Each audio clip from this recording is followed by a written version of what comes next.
Welcome to the Top Advisor Marketing Podcast, brought to you by ProudMouth. I'm your host, Matt Halloran. Being your own loud is not new to marketing, but the mindset, strategies, and resources to help you get there are evolving faster than this industry is keeping up. It is time to find a new perspective on what works why and how to move your business forward.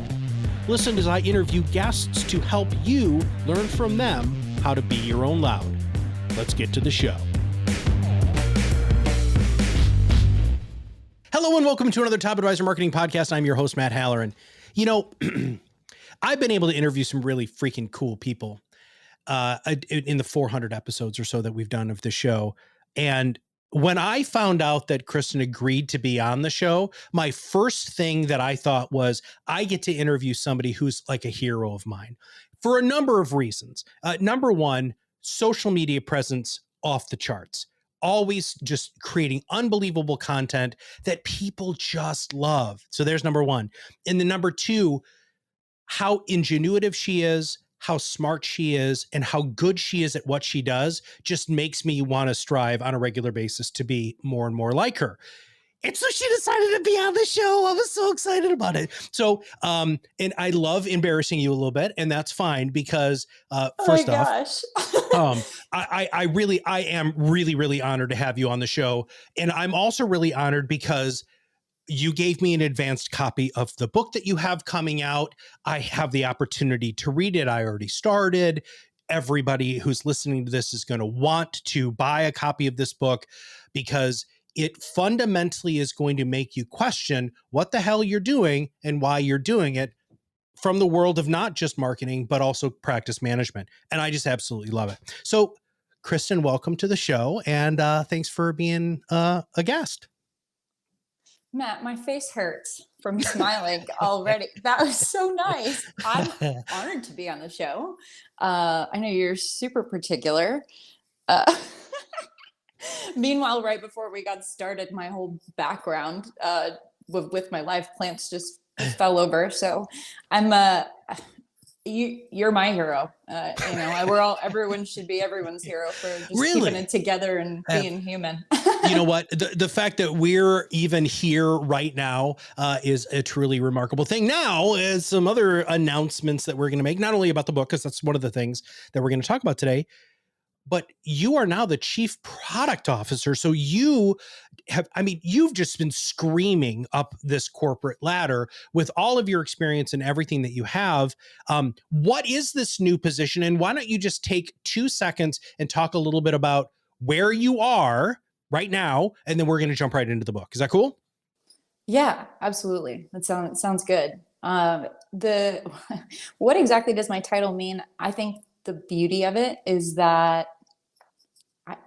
I almost get to define it. I don't know what the heck it means. Like chief product officer in the IMO space traditionally is related to like annuities and life insurance. The title comes more, I think, from the tech world, where it's a product officer that's in charge of developing the product. And in this case, it's building out our coaching curriculum for our advisors and the way that they experience it.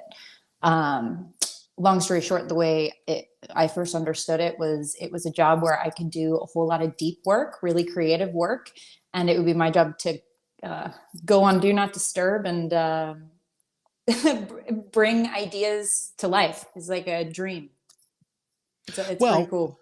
But you have built to this dream. This didn't just happen. This has been you contributing to the thought leadership in financial services for so long in a way that people are listening, which in turn is you got a book, right? And so let's talk about this book that you have coming out. Where did it come from? How are you planning on using it? I want to talk about the process of writing the book. I want to talk about some of the stuff that's in the book. So let's talk book. Where did this come from? Was this like a muse? Did you wake up in the morning? You're like, I'm going to write a book. Let's talk about that. Yeah. And thanks, by the way, for being the first person to see it. It's terrifying. At this point, when we record this, it's not out yet. So we'll see. It's only my whole heart and soul. You know what I mean? The book, two ways of answering this. The first one is the inspirational and practical way, which is, a lot of people, when they start a new activity or task, they approach it from the angle of like, what should I do next? Like at the end of the year, they're looking at the next year. What should I do now? Where instead the better question to ask is, what problems do I need to solve? What opportunities do I have based on things that need to change and can be improved? And that's what you should do next, as opposed to bringing something new onto your plate. So the practical and inspirational answer for me, and that ask yourself, what do you need to solve, as opposed to what should I do next, was I think our industry has a big problem with the way that it serves advisors from a marketing perspective, educates advisors on what works and what doesn't, and makes it easy for them to use solutions that help people. Because at the end of the day, I'm not a marketing director. I help build coaching tools at Triad Partners. I'm not trying to sell some marketing course. I believe that the better advisors get at marketing, the more they can connect with people and empower people and make them more financially literate. And really, my brain turns it into this big like rainbow picture that I really believe is true, which is the better advisors get at marketing, the more communities they can impact for generations. That's the practical, inspirational, and very true answer. But the reality of it was not, what problem am I trying to solve? It was Sean Sparks, one of my partners, founder at CEO. He wrote a book, Advisor Breakthrough. It's one of the best books in the industry. I moved out to Kansas to help build Triad Partners as employee number one. And the day that I got there, he said, "Hey, Kristin, you should write a book." And I was planning a wedding, living far distance from my fiance, putting desks together, ripping up carpet, trying to build a company. I was like, yeah, I should write a book. So that's how it really happened. But you now have had the space to do it, right? And I love that you said something, and very rarely when I interview authors do they not feel a sense of vulnerability, because it's so much work. You've put so much of yourself in it. And full disclosure for everybody, I haven't read the whole book yet, because when I got it like last week, and two, I read the first, the whole introduction in the first chapter, and it just sounded like you, right? It just felt like you. It was like, I felt like you were guiding me along a journey that is going to allow me to arrive where I want to arrive, not necessarily where you want me to arrive, but you have so much good information in there that's going to help advisors make some very, very good decisions. It's long too. I mean, I think the copy I have is like 272 pages, which of course, that's single page, but that's still a lot of writing. How did you do it? I mean, did you wake up every morning and you said, "Oh my God, I have to write 10,000 words today"? Or how did you get to the discipline of getting this actually on the page? I know you got a code word here for when people start talking for too long. So I'm afraid to answer this question because it'll be a long one. I'll give breaks and check in, but also use the code word. I'm keeping my ear out for it on this answer. But behind the scenes on a podcast, Okay. I have a code word. Yeah. First, I love hearing you say that a lot of people feel really vulnerable when they publish a book, because what has been fascinating for me, at first a little like aggressive, is how many times I got the question, "So were you actually writing it? So did you actually write the book?"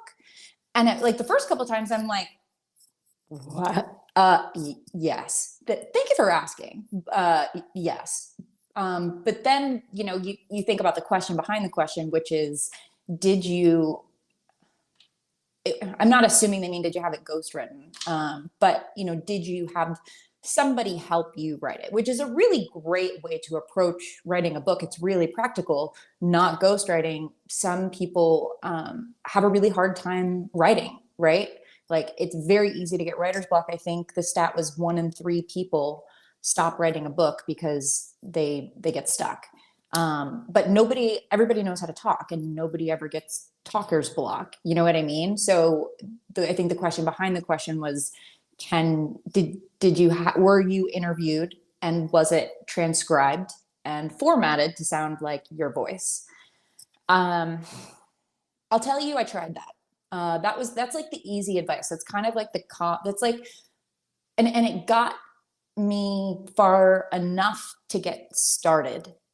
Maybe I didn't do this the right way. Quite frankly, I may not have done this the right way, but if I didn't do it the way that I did it, which was making sure that it was in my voice, hand drawing all the pictures, I really don't think I would feel vulnerable. And I don't know if I'd feel comfortable calling myself a true author.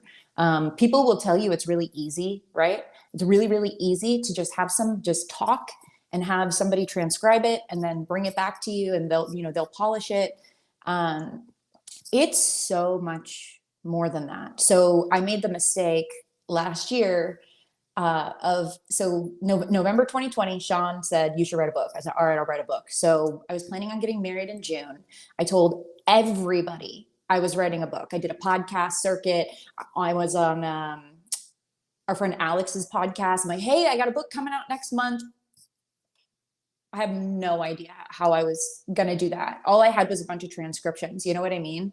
And I had landing pages. I probably gathered 300, 400 people that had signed up to get the book when it launched in June of 2021.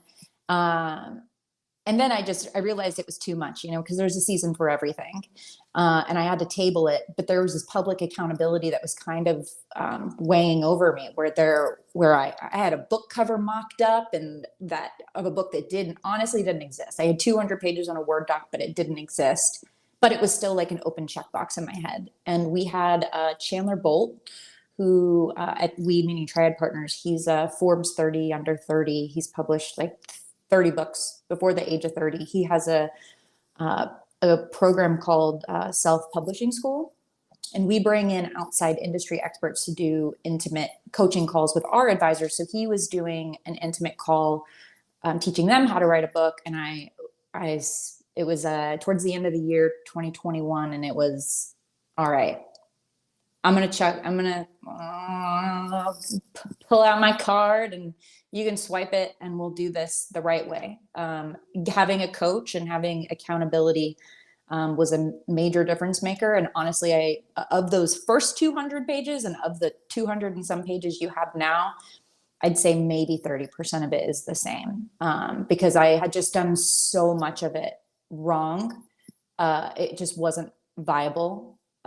If I would have published it in that moment last year when I wanted to, I would already hate the book, which I think happens to everybody. And I've come to terms with the fact that a book is a snapshot in time, but you don't just get it transcribed. It's a lot more than that. It's like it's your firstborn child, and maybe your second. Yeah. Or feeling like you just had twins, right? So it's interesting that you say that, because I think a lot of people think, well, I am just going to transcribe my stuff. And so I know that you guys hired somebody. A friend of mine who's a book coach. Her name is Carolyn Flower. She's been on the show. She said the same thing. She's like, so many people just think that they're just going to talk this book into existence. But what they don't realize is that then you rewrite the entire book, because you're like, I don't like how I said that, or wow, that doesn't sound like me, or wow, this is grammatically terrible, that sort of stuff. So, all right. You still didn't answer the question for me, though, which is, from a discipline standpoint, so you brought in a coach, but what was your writing like? So did you block off time a couple of times a week where you were on D&D and you were just hammering it out? Did you wait for the muse to hit you? I think that's important for our listeners to understand. because a lot of advisors really want to write a book. They understand that this is a contribution to the greater knowledge tree that they want to have as almost like a legacy piece, much like you've already done. But how did you get the book written? Did you have a special place? Did you have a special keyboard? I want to know more of the nitty gritty of how you actually executed, please. That's a really great question. And I wish I had a really amazing answer for you. You know, a lot of advisors, I think, do want to write a book. I think most people do. I'm interested in the data, right? And I think there's 80% of people would want to write a book, but we'll say between 50 and 80 because the studies range, right? 15% of people actually start it, and 6% of people actually make it halfway through writing it. And I don't know what those terms are defined by, like whether it's a first draft or a final draft. I mean, I'm sure that's not a final first half. I would say if you don't write a book just because you want to, write a book because you are passionate and over the moon about it. Because there's a part of it, there's like what you could call the messy middle, as Michael Hyatt would call it, where like if you're not passionate, it's not happening. Like you're going to be in that 6% or that 15% that stop after the first chapter or the sixth or halfway through. I mean, that's the whole thing in my book, is all about authenticity and having all these marketing companies and people telling advisors, you have to do this, you should do that, you should do that, you should be like this advisor. And I think that sucks. Like, you should do whatever feels authentic to you. I personally have wanted to be a published author since I was like in third grade. I wrote like a murder mystery series with crayons on construction paper about the Fuzzies. They were detectives called the Fuzzies, and they would solve crimes with one of my best friends. I wanted to be an author forever. So I didn't just want to write a book. There wasn't a business purpose. There was a business purpose, but it was equal to the passion that I had for the message and the problem that I was trying to solve. I don't think you write books if you just want to write a book. Like, you have to need to do it. I mean, I think the public accountability helped. It's interesting. I mean, my journey is a little different, right? I mean, I wrote half of the book. I wrote a book, and then I had to throw most of it out. And I think a lot of beauty came out of that. And I can tell you a little bit about what that looks like. I guess we can start with all those transcriptions. Basically, once I hired a coach, the lessons learned were, first of all, the book is a series of appetizers. That was something that was really hard for me to swallow. It's not the whole meal. The whole meal is having a conversation with you. I'm tired. I don't know about you. I feel like you can probably relate to reading a business book that you don't get anything from. Where you're like, it's like I've got a stack of them, sister. I know exactly what you're talking about. Right? Where they're like 250 pages, and it's like, here's how you make a list. Like, and there's it's like, okay, they're like, here's why you need to use lists. And then you walk away and you're like, all right, I already knew I had to do it. I don't know. That was really hard for me. I is at 70,000 words. You want to aim for about 40 to 55 max thousand words. For a nonfiction business book, not a nonfiction lead generation book, because that has to be even more, that has to be, the bread basket, and not just, not a whole series of appetizers to bring them in. You're looking more at like 10,000 words to like 30,000 words.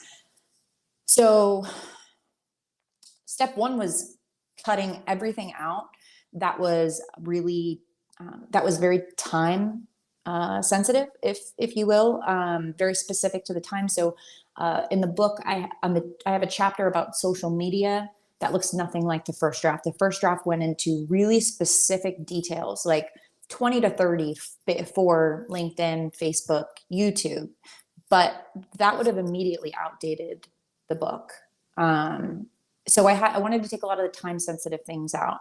I also, in the spirit of providing a series of appetizers, I really don't want to intimidate anybody. Like, there's a point where you give people too much, which I think I'm an oversharer, notoriously, where that's like, whoa, where do I start? And I thrive in that chaos, but that's not helpful to anybody.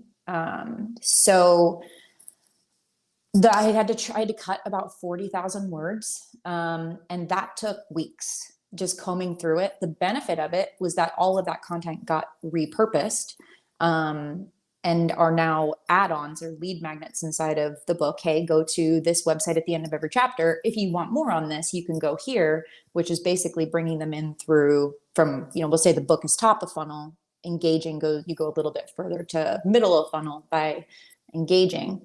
Once I had trimmed all the fat, not all the fat, once I trimmed all the really great, too deep stuff, I think I just sat for a month, and worked on the outline. That was the step that I had completely skipped in the first draft. There was no outline. And I think that's where the advice goes wrong, is it's like, just talk and they'll translate it, but there's no outline, there's no structure. The more dialed in the outline is, the easier it is to fill in the blanks. It's just like what they teach you in third grade. And when my coach, I didn't come up with that. When my coach said that, it was like, ding, like the light bulb went off. I was like, oh, okay. So had the first document on one page, second on another. And then for each chapter, it was inner story, introduction to teachings, conclusion. And I would think that the outline was right. And then I'd move back into it and try to start writing. And then I'd have to go back to the outline, because you have to see it from a macro point of view than a smaller point of view. And then what was interesting is what I skipped again in that first major fail was going back through the years and years of content that I already had. And, you teach that all the time, or at least it's something I say, and it was right in front of my face. I didn't realize it. You don't need to create new content if you're just documenting what you already do and say. All of my LinkedIn posts is content. So then it became, once I had the outline, just filling in parts from the draft, filling in different transcriptions of conversations that I've had in other places, using transcriptions from videos and the copy on those. And then the hardest part was the stories. I wish I could tell you that I had like a dedicated space, because it wasn't consistent enough. I wish I could tell you that I was the type of person that sat and wrote. It was a sprint and a rest, because without the rest, you get so lost in the sauce. Like, there's so many words and so many pages, and you get very lost in it. And when you write it yourself, you get very emotionally attached to what you're doing in that moment. So you have to come up for air. So I came up for air. I would go really hard for about 2 weeks. And then I would take a week and just kind of sit on it. And then I'd go back. And then, so there's so much there that I need to just I need to pull apart a little bit. Number one, the simple fact that you, as a brilliant marketing mind, already understand the power of what we refer to as interesting but incomplete information, right? So I'm going to give you lots of great, interesting stuff, but I want you to want more. This is a business book. This isn't fiction, right? You're not telling a story about vampires falling in love, right? This is, here's a great idea. If this resonates with you, do this. So we call it the perfect podcast formula: education, entertainment, storytelling, call to action. Very similar to the format that you were just talking about. Say those right? again. So entertainment, education, storytelling, call to action. Okay. Yeah. So that's the perfect. So not only is that the perfect podcasting formula, but actually it's the perfect interview formula. It's a perfect writing formula, because if you do that, all of a sudden you're going to keep people engaged. So the fact that you've got CTAs built into the chapters, right? It's call to action. Say, hey, if you want to know more about this, click here. And then you've already thought about the whole back end of this. Kristin, this is one of the reasons why I was so excited. And people might be saying, Matt, why in the hell are you talking about her book without actually talking about her book? It's because of that. It's because I wanted you to share the thinking behind this entire process, right? It's not just, and I love one of the things that you wrote in our pregame stuff, document, don't create. When I was singing your praises at the opening of the show, that's not empty. You have the social proof, sister, of all of this amazing content you have been creating for a long time. And you took that, packaged it in a great, easily understandable, bite-sized, interesting, but incomplete information. And if advisors want more, then they get in your funnel. Nobody's doing that with books, everybody. That's one of the reasons why I wanted her on. The other thing that you just said, which I thought was brilliant, and I need to highlight, is it's a sprint and then a rest. Very few people look at writing anything or creating content as a sprint and a rest. So many people think that, man, I just got to grind it out. In fact, my first book, Kristin, we talked about this before, was published by Bloomberg. They told me I had to write 10,000 words a day, every day. My book was 110,000 words, I think, from beginning to end, which is way too long. Whoa. But it was a educational book and blah, blah, blah, whatever. And again, whatever. But you know what? That to me was insane. And my editor said, hey, you'll write 10,000 words. We'll probably use 2,000 of them. And I'm thinking to myself, well, that's not very efficient. So I love that you did that. You created the outline and then you looked to see where you had created content. So many advisors who are listening to this have already created the content. It's all about organization. It's all about being thoughtful. And my other favorite thing, and you said this right at the beginning, is it has to be you. We don't need another book like a Tony Robbins book or a Jim Collins book, and we don't need any more of those John Maxwell's. Those have already been done. Who are you? Why are you writing the book? What is the desired outcome of people reading the book? And then start working on it. We have something called pod fade, that 1 out of every 6 podcasts don't make it past 6 episodes. Okay. Yeah. And the reason why is the same reason why people burn out in writing a book. Right. Is because they don't have a plan, they don't have an outline, and they don't have the discipline. Now, as we just kind of put a bow on this today, what the hell is the book about? So let's tell everybody what the book is about. And then I want you to tell everybody, because you created a wicked sweet deal with us. And I want everybody to know that too. So what is the book about? Give us a brief overview and then tell everybody what they're going to get from listening all the way to the end of the show. Okay. These are short episodes. Do we want to talk about podcasting and books? No, we don't need to worry about that at all. Well, you'll come back later. I want to add value. Well, you have added so much value already. I have no idea where you've been. I can't wait for you to listen to this back. So they're 30 minutes door to door. That's what we shoot for. So yeah. Okay. What is the book? Give me the hook. This is my first day. Sorry about that. This is my first time. I mean, you're the first person that got a copy, and this is my first time talking about it out loud to anybody really besides my husband. So who probably wasn't listening. Bless his heart. The book. I got into the industry on accident. I was recruited out of a restaurant where I was waiting tables by 2 nice guys who tipped well and were nice people. And I owed a lot of money to the IRS, and I dropped out of college and end up in the corner of the world that wholesales annuities. You're told when you sell annuities, or at least you're an annuity wholesaler, that the best way to be successful is to make 100,000 cold calls a day. And I was 21 at the time, 21-year-old, I don't know, millennial, hashtag proud millennial. I said, it's like, well, what if I use the internet, and over time I realized that, I could reach significantly more people using LinkedIn online than I could possibly call on any given day. And I fell absolutely in love with marketing, and the more authentic I became. I had a light bulb moment in my marketing where I had I had a video that was super raw. I'll just leave it in the book because authenticity is a really big piece of it. Where as soon as I uploaded it, it was highly personal. I panicked. I was like, ooh, nobody's going to want to work with me anymore. And that's kind of when the snowball started to roll. So as I fell in love with marketing and digital marketing specifically, and really started to embrace the authenticity piece of it, the more I looked around and realized how many gaps there were for advisors in the marketing space, and how much the value stack, a lot of it, not all of them, not going to make a blanket statement. Although I do think there are going to be a lot of marketing companies that aren't going to be very happy with me when they read this book. I'm really sorry. I'm not anti-marketing company. I am pro advisor.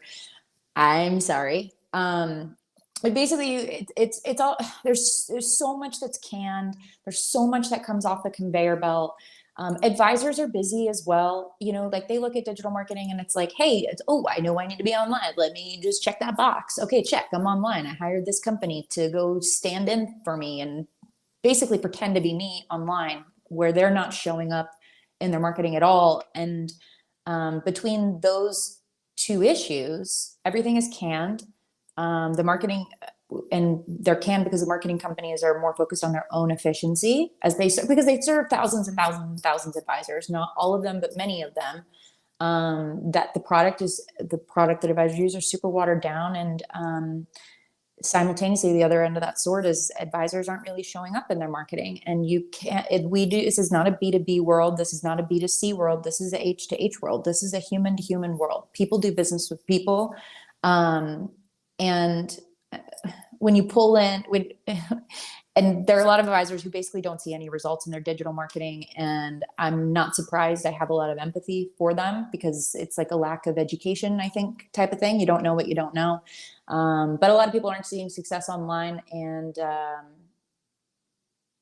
that has to change. We're in the attention economy. The attention inequality gap is only going to continue to get bigger. So the people who get the most attention online and the people who get the least, advisors have an uphill battle because the stuff that they talk about is already, it just makes people's eyes glaze over. Like, people don't go online to read about tax law.